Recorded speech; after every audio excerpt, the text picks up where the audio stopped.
Wait, Leon. Take. Ay, ako ba itong Leonard?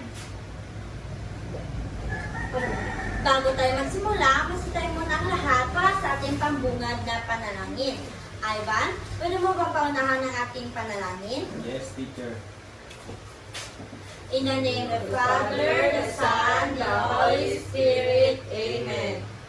O God Almighty, behold us, thy loving children, offering day to day our works and studies.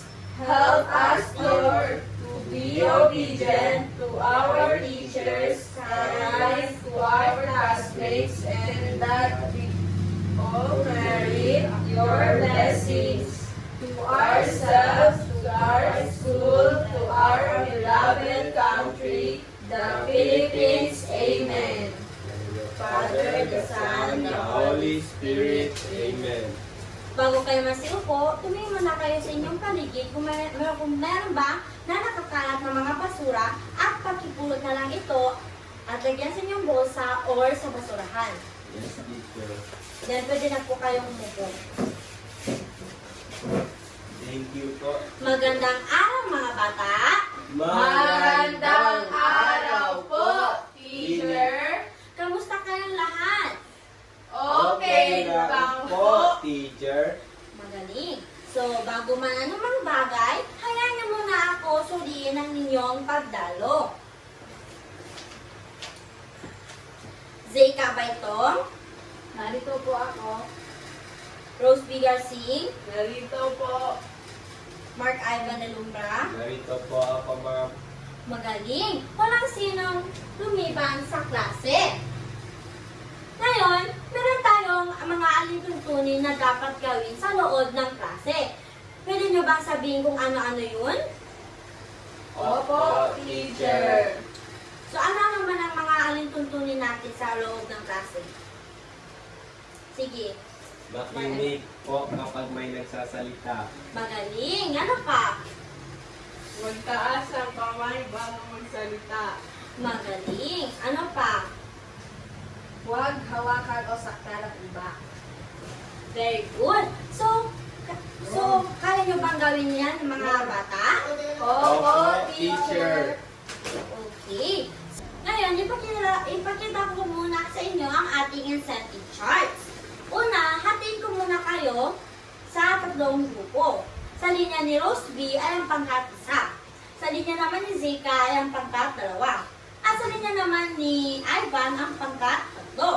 So, ito yung pangkat-1, ito naman pangkat-2, at ito naman ang pangkat-3.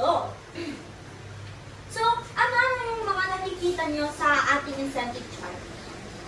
Zeka? May 3 pirata po, teacher. Magaling. Ano pa?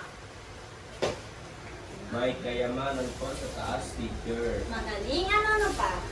May isla po, teacher. Magaling. So, itong incentive chart natin ay may 3 pirata. So, nagpapaligsahan sila para makuha yung kayamanan.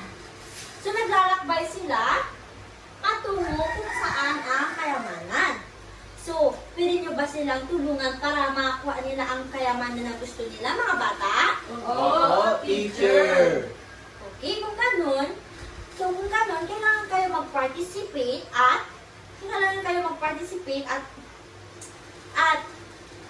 i-answer mga question ni teacher. Maliwanag ba, mga bata? Opo, teacher. Okay. Okay. Bago yan, tumayo mo lang lahat para sa ating energizer. Okay. Aware down.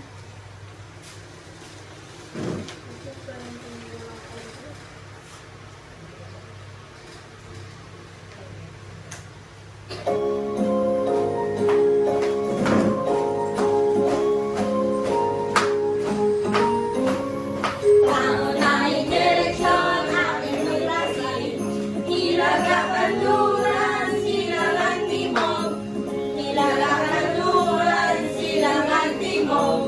Hilagang Kanluran, Silangang Timog.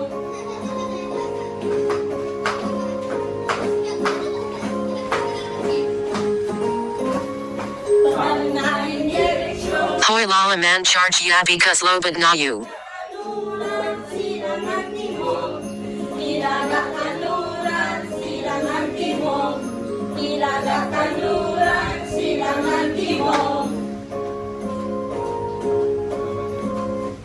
Okay. Pwede na po kayo upo. Nandiyan ba kayo sa ating energizer, mga bata? Opo, teacher. Okay. Pwede na ba sabihin kung ano-ano yung mga aralin sa uli natin na makikita? Ivan? Teacher, tungkol po sa kultura ng mga lalawigan sa sariling rehiyon, teacher. Magaling. Ano pa?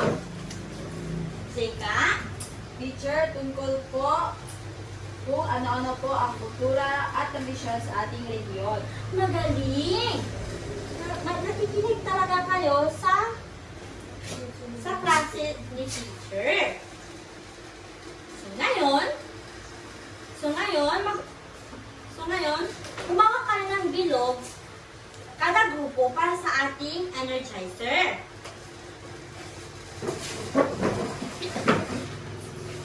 Okay. So, pupunan nyo ang mapang ito ng tamang lokasyon. Mayroon akong mangkok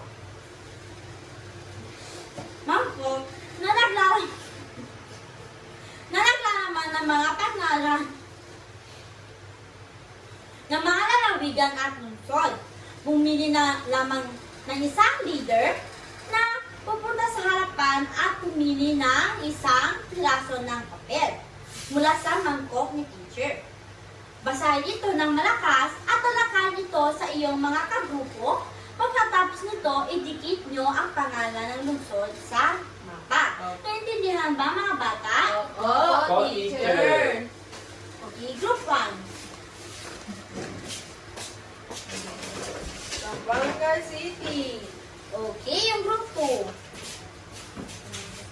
Zamboanga, Sibugay. Group 3. Zamboanga del Norte. Okay. Tapos na ba, mga bata? Opo, teacher. Okay.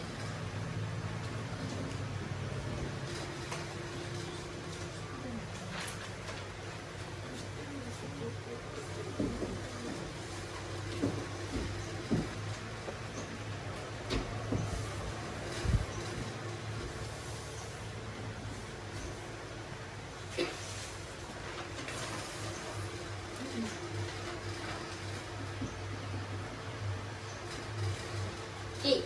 So, alin probinsya ang yung pinakagusto mong puntahan at bakit? Zeka.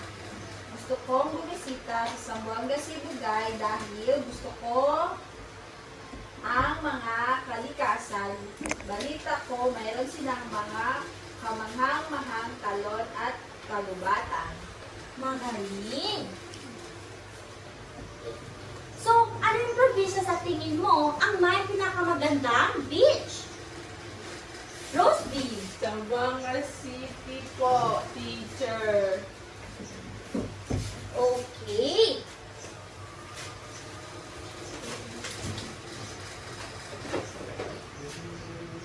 Okay. So, kung gusto nyo maghanap ng mga lugar na gusto nyo puntahan, nakakatulong ang isang mapa na may simbolo at direksyon. Ang compass rose ay isang simbolo na makikita mo sa isang mapa. Ipinapakita nito ang apat na pangunahing direksyon. At yun na nga yung hilaga, timog, kanluran, at silangan. So, kapag gumagamit ng mapa, mahalagang malaman kung nasaan ka muna. Ito ay tinatawag na yung punto ng sanggunian. Nakakatulong ito, gabayan ka, para madali mong mahanap ang lugar na gusto mong puntahan. Okay. So ang hilaga, wait a minute, wait.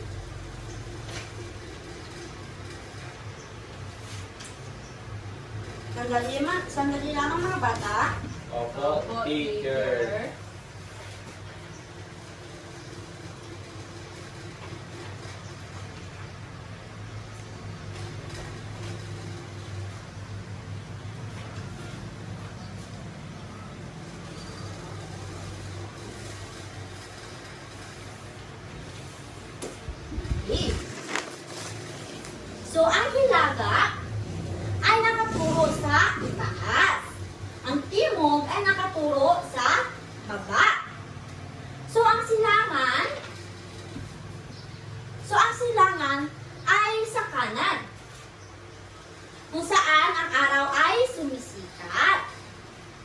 ang kanluran naman ay nasa kaliwa, kung saan ang araw ay lumulubog. Okay. So, masdan ang halimbawang mapa ng barangay Kalinisan. So, gawing batayan ang parke sa gitna ng mapa bilang point of reference. Point of reference, gamitin ang pangunahing direksyon bilang gabay na pagtuntun ng mga lugar sa mapang ibinigay. Sandali lamang.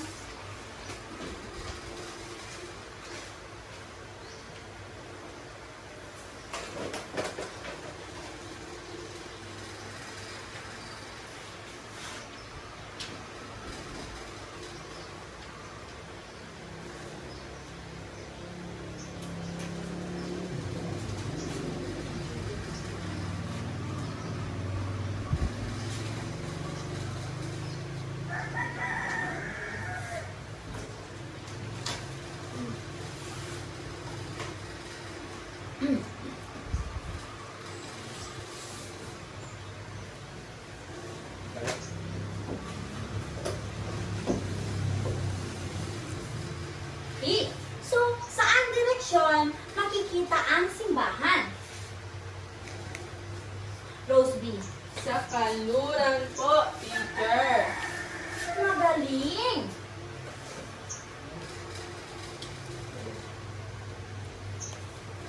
So, anong ekstruktura ang nasa hilaga ng parke? Ivan. Paaralan po, teacher. Magaling! So, saan direksyon makikita ang ospital? Roseby. Sa silangan po, teacher. Magaling! And the last one is, ang mga kababahayan ay makikita sa anong direksyon? Zeka! Sa timog po, teacher. Magaling!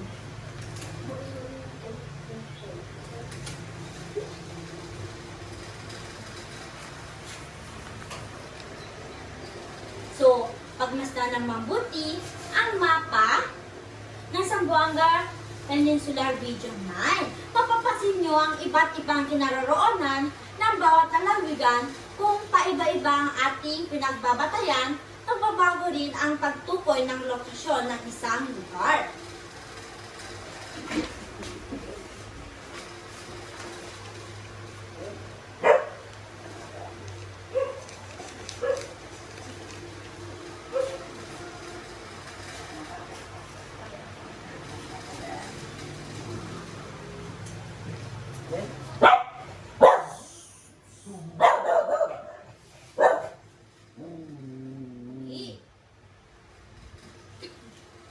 So, Pagadian City ay nasa silangan ng Ikot.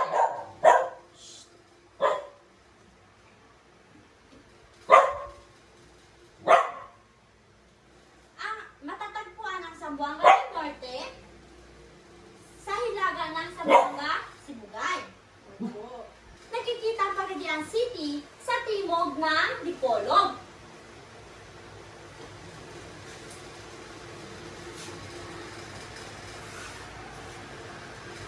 Ang Zamboanga Sibugay ay nasa kanluran ng Zamboanga del Norte.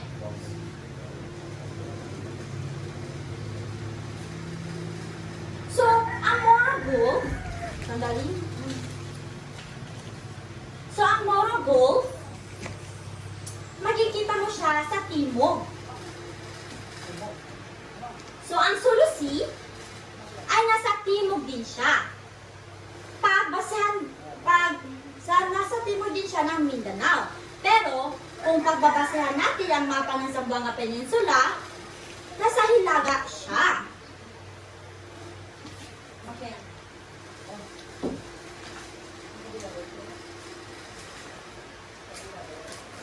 Nasa hilaga siya. Ngayon, magkakaroon na naman tayo ng bagong aktibidad. So, gumuhit kayo ng isang simpleng taon gitna. Pagkatapos, iguhit ang pangunahing direksyon at isulat kung ano-ano ang nasa iyong kanluran. Silangan, timog, at ilaga. Maliwanag ba mga bata? Opo, teacher. Okay. Ito yung mga papel na pwede niyong iguhit.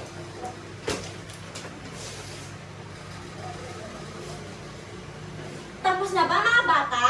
Opo, teacher.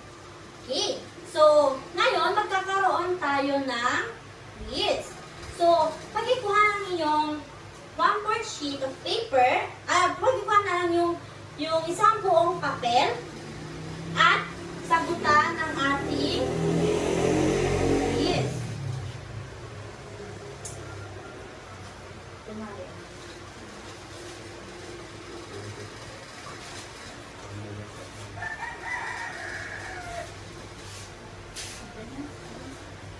Tapos na ba mga bata?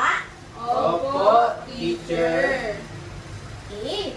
So, ngayon, kunin nyo ang inyong kwaderno ng araling panlipunan at isulat ang ating takdang aralin. Tapos na ba mga bata? Opo, teacher. Okay. Masi tayo ang lahat.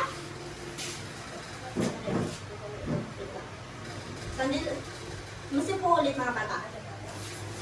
Okay. So ngayon, tingnan natin kung ilang puntos ang nakuha nyo. So, yung pangkat isa ay nakakuha ng 3 puntos. Yung pangkat dalawa ay nakakuha din ng 3 puntos. Yung pangkat 3 ay nakakuha ng 2 puntos. So, yung nanalo ay yung pangkat 2 at yung pangkat 1. So, mayroon kayong prize mamaya. Yay! Okay, sumasi tayo ang lahat para sa ating panalangin.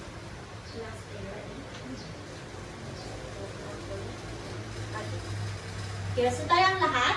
So,